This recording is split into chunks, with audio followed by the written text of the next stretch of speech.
Très heureux de vous retrouver encore sur Congo Marche Télévision et c'est Moïse Nangambo Nangako. Koutana Nabino du sous de l'eau pendant que sur Nabino Maïmatali.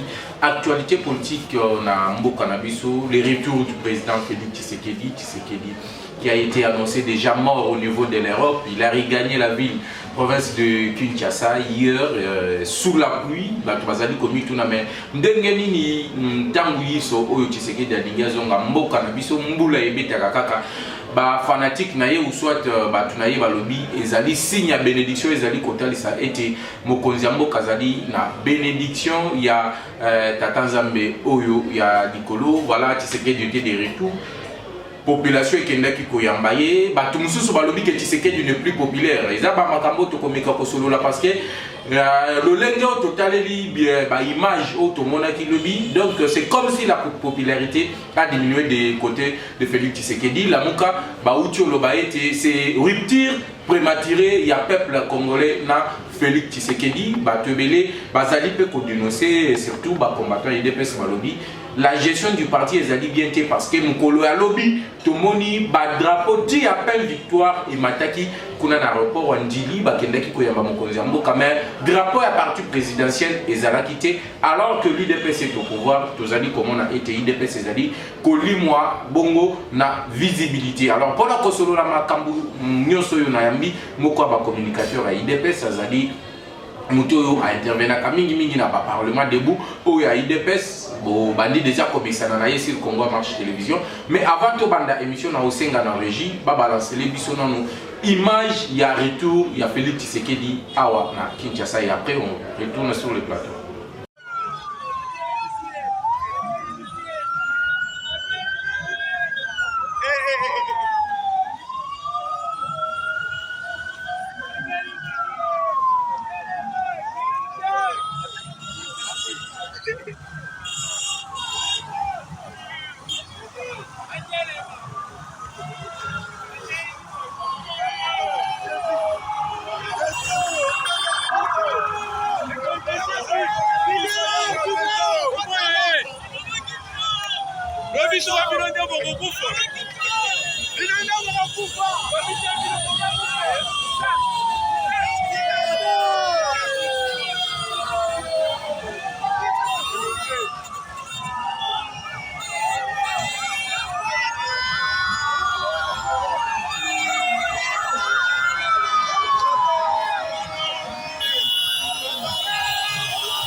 Voilà, Bouti Olanda, retour à l'image à président Tshisekedi ici à Kinshasa, il n'y a pas de commentaires à faire. Alors, si je parle le même langage avec le caméraman, j'aimerais vous présenter déjà mon invité et lui dire déjà bonjour, président Lola Mbotenayo. Mbote, c'est Jeff, journaliste, c'est Pelmingi, pour mon Thomas Boye, voilà, et boni santé à IDPS, lobby boyambi mokonzi mboka makambo elega kindengeni. Bon, mokonzi mboka to yambi yo moko boni déjà le kola ndenge to yambi et puis si batu sous panique ya koloba n'importe quoi que notre commune à niveau ya un père mais wana eza makambo kolanda te mais mokonzi mboka azoni de retour na kati ya mboka et puis si biso na sentiment donc c'est moto za nango neti ndenge mokolo Lazare c'est quoi qui batu na ye famille na ye bazaki na esengo wana yango biso pe toza na esengo kosakana mote retour ya mokonzi mboka. Retour ya mokonzi mboka bon nakolanda maloba na yo c'est comme si akendaki liwa abiki na nini, qu'est-ce qui se passe parce que abimaka na ye azongaka bato bakutu babandaka babengaka ye les pigeons voyageurs voyager kazongaka mais oyo ndenge ozolobela ngo c'est comme si likambo moko ezalaki. Mais yo, il m'a cambolé qui na réseaux sociaux. Éviter que non, le président était mort en réseaux sociaux. A kufa qui na réseaux sociaux, basali matanga na Google, bakundi na imo.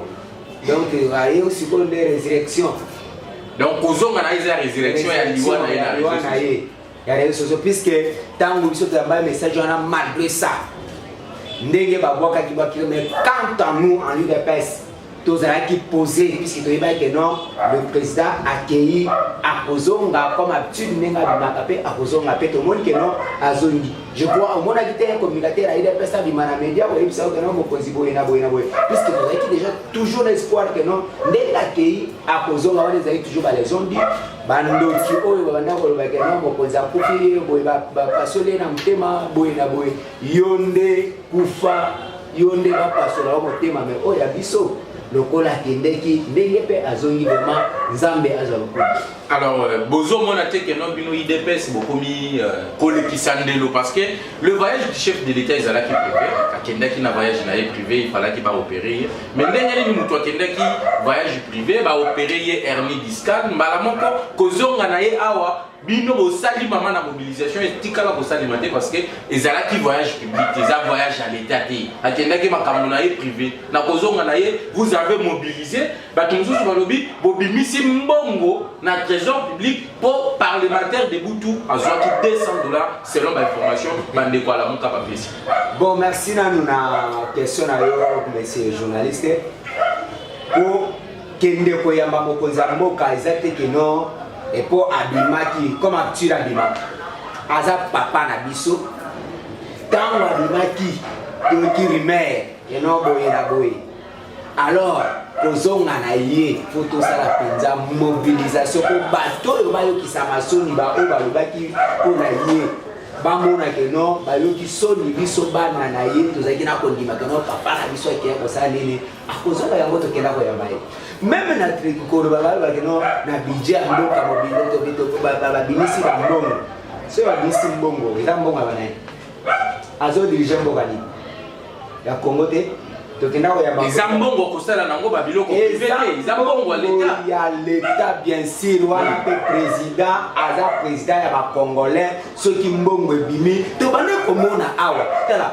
bato soki bazoloba meme balamuka soit FCC soit nani yo ozwaki combien lobi mpona koyamba mokonzi ya mboka balobi bozwaki $200 à chacun wana ngai naza mutu oyo nakokokende koyamba faci te mpo apesanga mbongo tozalaki awa toza opposition tozokende kosala nyonso tout sans avoir rien kaka lelo nde mpo ngai nakende koyamba faci marambo apesanga na mbongo comportement oyo bango bazalaka nango biso toza nango te biso tozalaka na amour envers notre parti envers faci azali propre fruit oyo UDPS abimisi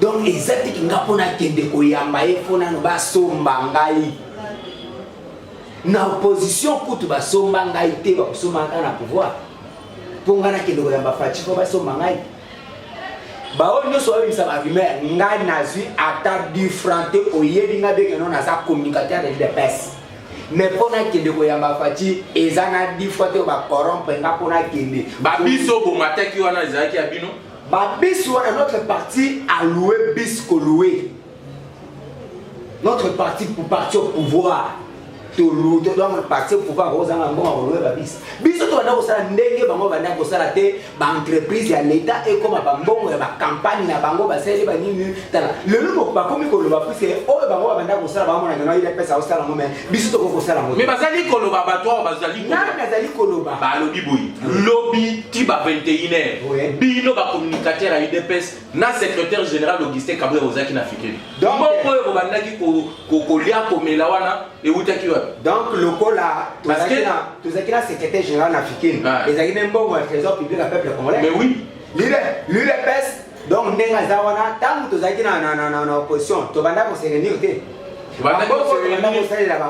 manifestation bino na marche ya opposition bandaki otambola na babis na marche opposition na babis ya transport tobanda koyamba ye etandami mpenza devant tobanda koyamba papa Etienne tobanda kokende na babisi te makolo bien sûr tobanda ke makolo mais bazamba bato banda kokende mpe na mituka ndenge moko ya bango privé non ya l'état parce que transport exemple mais transport est-ce que yo mona ba transport ba lora ngote yo zo mona transport scolaire c'est ko mbongo euti wapi parce que kambo ya lobaka chaque fois secrétaire général alobaka que non yaza na mbongo ta za chômeur partout IDPS ba député na bino ba futa ka mbongo te ba 10% bazo ki nani akosio que non ba député à IDPS ba futa ka mbongo te yemoko secrétaire général moto soki secrétaire général le peut-être na pas na ye mais tu que non na kata parti mbongo ekotaka oyo ba député ba pesaka oyo ba ministre ba pesaka oyo ba 10% de saison magasin na parti donc goko zanga mbongo oyo biso ba ki oya ba IDPS bo défendre quand même le diable to goko défendre jamais diable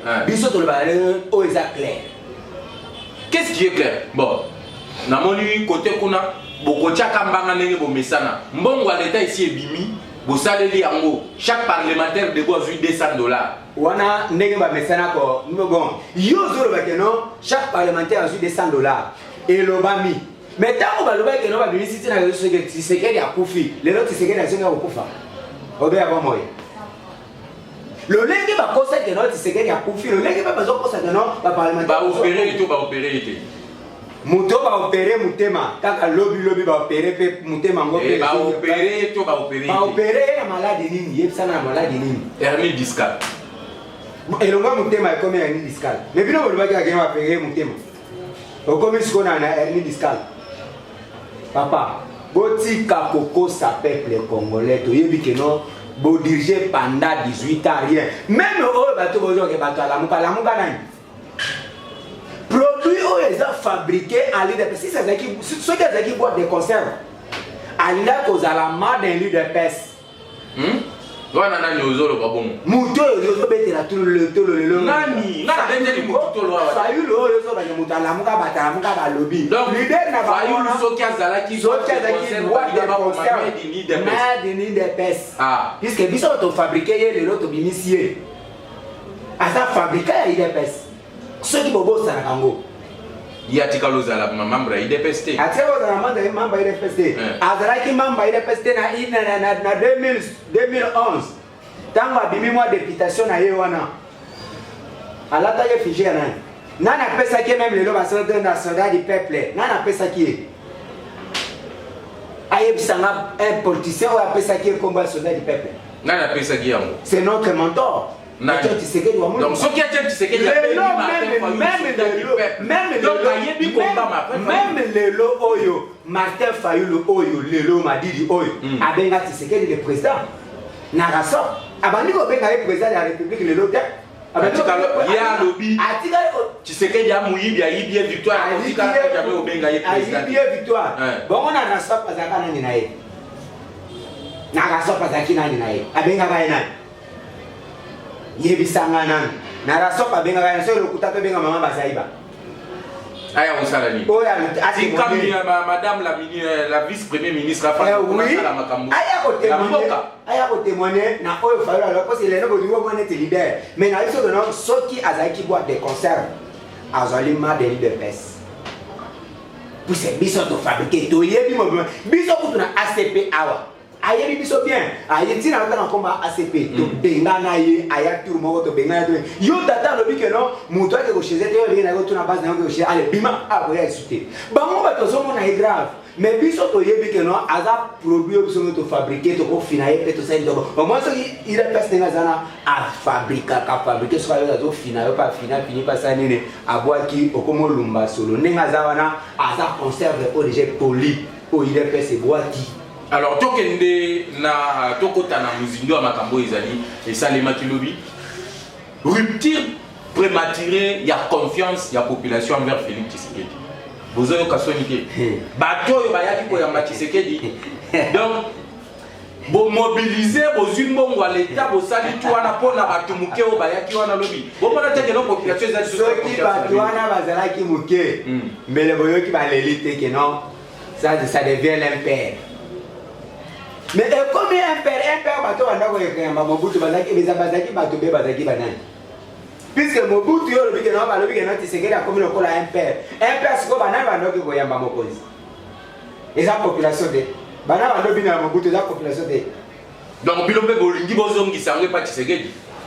Tshisekedi ceux qui to ko yamba et ceux to ko binela dans fils du pays au peuple congolais apesi mutema na espoir. Ndenge ba pesa pe na Mobutu. Ndenge to pesa ka pe na Mobutu. Oui, to pesa. Ngi pe boko ma dictateur. Biso tozali toko comme un dictateur te soki toloba ke non ki dictature mais les bato mingi bazoloba na mboka honnête bato oyo babomi mboka pendant 18 ans bakozala vite bakozala pe te ke non bazoloba na kati ya Congo.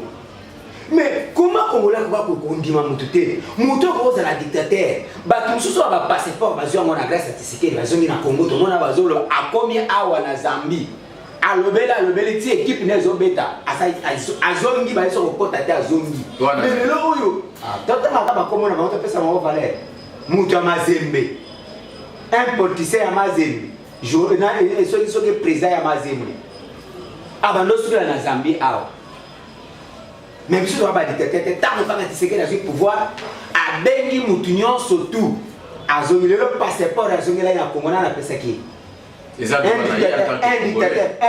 dictateur a quoi ça me droit na ya tant que Congolais. Oui, mais droit est comme tout à l'heure. Le nom de dictateur c'est quoi? Quand Olive Lemba Tamboli, République Mobimba, titi après c'est pas message na ye. Hier on monto ozo kumisa lelo que non un opposant malheureux, il a primaturé o yazo kokakutu ko mobiliser même batute.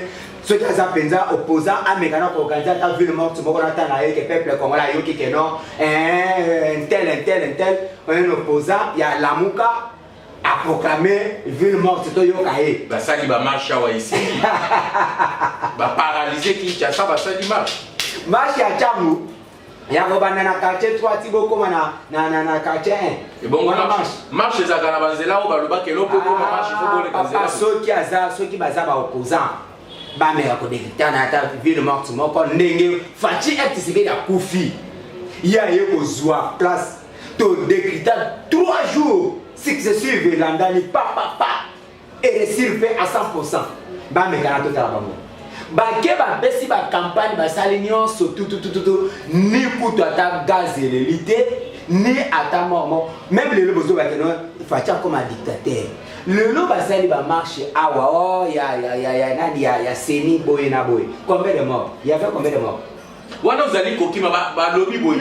Oui, il y a confiance. Population ezali sous na confiance na par rapport à quoi? Même bino na IDPS. Banen. Yoka na pena na tuna mutuna. Na sisa mutuna nanga. Population ezali sous na confiance na bino te. Même bino na kati ya IDPS bozali sous na confiance na Félix Tshisekedi. Pour lobby to moni ti drapeau ya peine victoire ezalaki mais drapeau IDPS ezalaki te. Oh linga keta lisakeno ba to IDPS bayaki wana te. To moni ACP ya Ngobila. To moni parti ya politique ya Mboso. To moni ba AFDC. Ba drapeau na bango etondaki kuna ba militaire na bango bazalaki. Bino bato ya IDPS bato mususu balembi balobi tokoya te yango monaki ni effigie ya Tshisekedi ni drapeau ya IDPS eloko moko te. Bato yo bato nyonso ozomona bazalaki wana bazalaki izate kino bakombata IDPS bazalaki te tozalaki ebele neti nga ozomona ngaye nazalaki bongo yo lobi kino bazalaki te oyo Kabuya azalaki na bango na fikini bazalaki banani Kabuya azalaki na banani na fikini oyo bapesaki $200 ba président ba parlement de buneti ba bino papa mais ba combattant basi balembi balobi tokoya te po bango te bamemaka badrapo bazalaki te combattant moko oyo te akoko lemba po na guerre boye na bote biso tolobaki ke non Tshisekedi to soutenir ti mukologiza ko sala nene akozonga et pourquoi pour moi to ko kende loba ke non le drapeau et moralité mais ko bati ke non ba combattant il faut donc identifier combattant IDPS yo yebika katu yo yebika ke non biso IDPS et loko wana ezalezate et simbaka IDPS eza ba drapeau te IDPS état d'esprit bon si to kena niveau ba drapeau to chanan bal na se to betanam omoni IDPS lelo to comme koloba ke non IDPS drapeau ezomona société par rapport à quoi? Visibilité ça société par rapport à quoi? IDPS c'est ça au coup la fois passée nazaki na yo na plateau ka a oyebisi ke non Augustin Kabuya ke ko sala nene ake ko mobiliser parti na dynamiser parti na Kasai na yebisa ke nini ngabi ake ko sala na tourisme par rapport à quoi ba mambo ya famille na batala ye ndenge ya komi lobi to moni pe ye na kati aéroport ake wemba mokonzi mboka to yebite soka zaka na ba vice obeso kazakana kaka yemoko kaka mutazoya assumer parti kaka yemoko lelo o parti soki kokozanga même visibilité même bisika bakendaki na Kasai yo mona ba drapeau ezaki wana makasi ezaki ba drapeau ya parti ni si ya parti ya AFDC donc AFDC comme on a non parti au pouvoir de AFDC IDPS comme ozonga wapi sima na yebisaka bango ngabi ndo nganga akeli mendo kitosai nini totika ile na kata IDPS nganga kabunda kei mais kabuya ndoki puisque ndoki va même nganga boko aboko buka na ebikila mais ndoki la soka botambi na ngotsa kosa nini akufa même ba délivrer peut-être muke boko tika yango tozomona que non bisika nyonso IDPS bakomi ko fragiliser ngo toyebi te souci na bango eza nini mais koloba te que no ba combattant ba lembité biso tokotikala kolemba te ti mukolo jeza kosala nini donc olingo epesa biso que non ba combattant bazalaki wana mais ba dirigeant parti nde ba pesa ki ba drapeau ya parti nde ba pesa ki ba drapeau te toyebi te ba drapeau ngo ba bomba ka ba kende ko cha soki wapi toyebaka te souci na bango ezalaka soki nini bango mo bayebi alors balobi bosali ba sacrifice plusieurs députés provinciaux bakufi na mai ndombe o babandaki koyamba fati kaka moko nde abiki balobi liwa Tshisekedi apesi alekisi ba députés provinciaux bon na opesa na condoléance na ba famille wana bakufeli ba députés na baba ndeko na biso ba élu ya peuple congolais eza na douleur mais Tshisekedi ndenga za wana Tshisekedi tolobaka non azaka maboko pembe balobi ba sacrifice ebandi sikoyo ya pouvoir à béton azalaka maboko pembe bon sacrifice au le big non ya ba député kaka mais bato bakenda koyamba Tshisekedi ko y avait combien de morts au Togo le bag non le kola sacrifier banani ba député a sacrifier na parti politique na y avait combien de morts ba bakenda koyamba que non comme ya zamu taba sacrifice Tshisekedi zamu taba sacrifice pouvoir na biso oyo eza pouvoir maboko pembe biso to ba que non ceux qui tozaka bato ba sacrifice mais tozo pouvoir au kala na manduki puisque papa lo ba que non tozo pouvoir kana biki na papier kaka na biki na papier il pouvoir en makila de biso to na souci na peuple congolais bon comment tozo to sacrifier ce peuple congolais papa ceux qui batona ba kufi les accidents oyo komeli bango mais baloba te que non Tshisekedi boye na boye non eza accident de komeli bande ko biso wana batika ndeko chola bango balatisa ngo na niveau ya Tshisekedi non batino so bakufa donc le corps ba député na bakufi lobi le ba tuso bakufa te eza accident de komeli bango alors eza mokana nzambe balatisa ngo na maboko Tshisekedi te parce que Tshisekedi to biye pisa que non azaka maboko pembe si Tshisekedi aza na pouvoir na ye toyokaka jamais au enlèvement au assassinat au boy mais toyeba awa na pouvoir passer lelo tozala makambo ba shebe ya tozoloba lelo shebe ya boy o intel boy to bosali kutu te do ba histoire belé biso to bandi ko tanga lelo que non nombre ya bato o ba sacrifier na pouvoir passer tokoki kozwa même que non eteni ya masina mobimba bakufi obe ya tango mobimba bakufi na ba sacrifice na bango mais Tshisekedi na biloko. Qu'est-ce qui s'est passé na des bonhommes bato bakufi ezalaki nini sabotage ya retour à Tshisekedi ou soit toujours na continuité ya sacrifice oyo bokomi komesana nango nayebi que non na Congo ekomi ata moto ake kosumba aye alobi que non diare wana na beli euti epa Tshisekedi ata mutu azana osa kolia abike yafona ke kolia na pamsa maboko na sokola na bilamba ya nani ya Tshisekedi tangu ba carburant batu wana bachaki sika na carburant tout le temps na carburant to likaka to mona na imprudence na bango ya l'état to ya bato imprudence dans les raisons qui n'est pas l'État.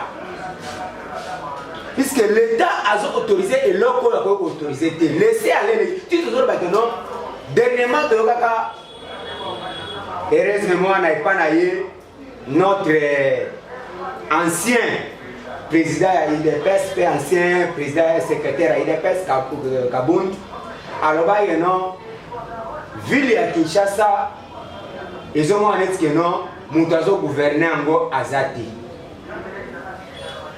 Donc ville où ils ont dit que non ba autorité bazati.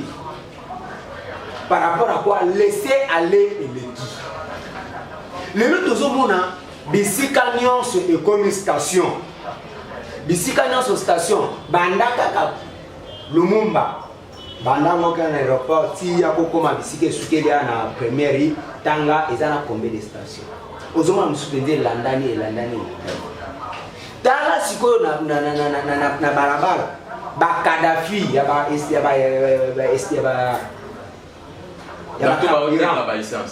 carburant ça combien.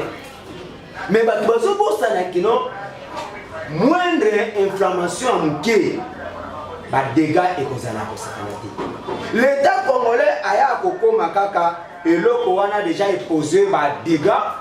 Next mona ki awa na mataliki bala après avoir battu kokufa bango ba yeko bima ba pekisi keno awa ou des aspects. Mais auparavant le président de la République na conseil des ministres lobi keno nazana posa ya wenzi ya mataliki bala isala nene elongo sika wana ekufa.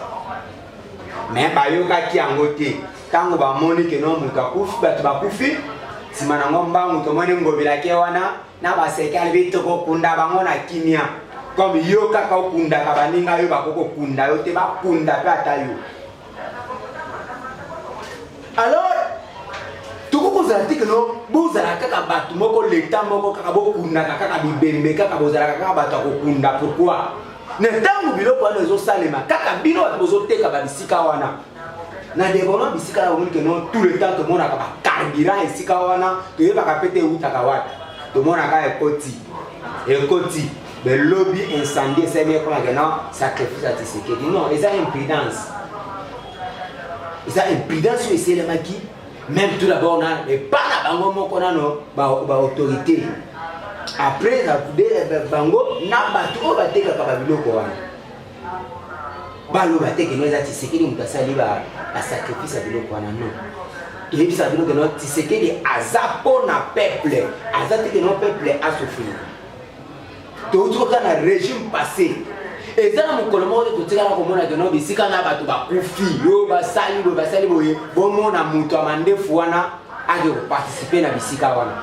Mais Tshisekedi bisika no so dégâts et so salema. Alors ça donc souci pas si on est là tana a peuple congolais peuple nangai a kiko koma a rendre bango visite. Alors muto ande mwana boza na souci que non batu ba kufa. Jamais Tshisekedi la na posa que non batu ba kufa. Tshisekedi souci na eza que non batu bazala en vie, bazala en bonne santé, puisque lobby yende mutako diriger les sous batu wana ye azana posa baza puisque l'électeur na ye ya lobby. Voilà, tozali kokima simangonga télévision ezali sengonga. Alors makambu ya ministre ya économie biloko ezali komatamata et si lito tozo continuer kaka na aller moko wana dans une minute. Bon, en tout cas kozonga meya mokonzi azongi. Le président de la République Ozongi. Gouvernement ya Sama Oyo. Tozono ba tout l'état tozono ba non gouvernement Oyo ko bomba ba congolais. Ministre de l'économie na ba uti kozala na réunion na ba opérateur économique nyon surtout ya RDC. Apesi bango lingisa ya ko bakisa ba $1 na ba biloko wana puisque ba mbongo wana eza ba mbongo oyo akinda kozwa chaque fin du mois oyo ba futaka ye. Hein? Oui. Et tout d'abord, on a Mandela, ministre économique. Ministre économique. Ayebisi, Indien, $1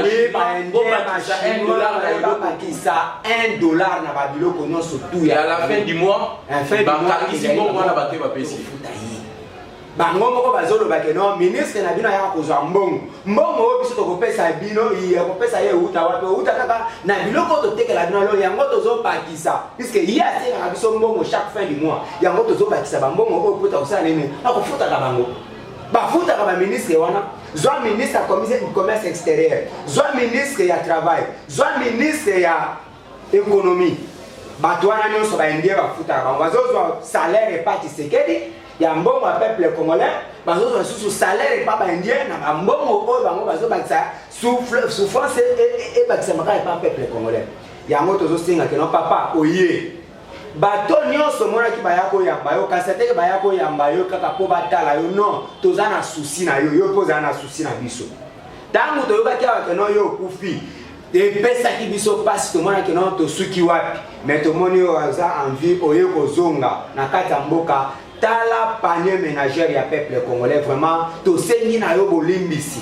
ke soki olandaka biso yoka kolela ya peuple congolais tala ministre oyo ya ekonomie ministre misato natangeli yo et toyoko bakisa lisusu na ministre na biso intérieur criminalité moko ezosalema na kati ya mboka oyo ya kosakana te kuluna ezongiso ya 100%.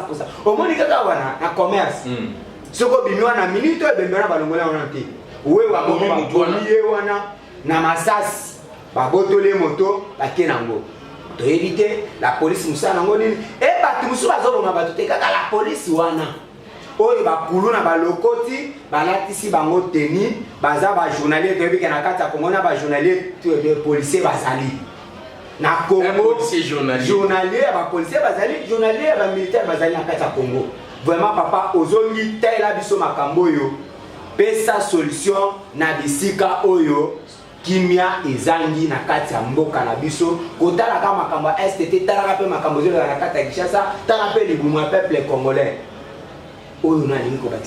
Alors moi Liloba Souka pe numéro de téléphone avant tout.